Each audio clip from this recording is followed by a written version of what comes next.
quiero que aprendas a diferenciar dos tipos de angustias en tu vida. Una es la angustia traumática.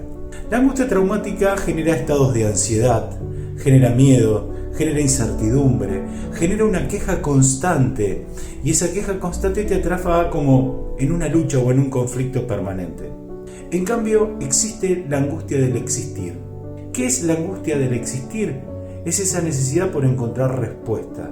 Es totalmente distinta, se vive de una manera más tenue, pero a la vez es una angustia que te invita a la curiosidad, a tratar de descubrir, a tratar de encontrar solo eso que vos estás buscando en tu interior.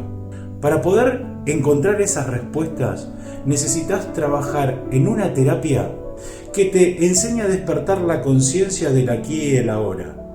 ¿Quién soy? ¿Dónde estoy? ¿Para qué estoy en esta vida, en este existir?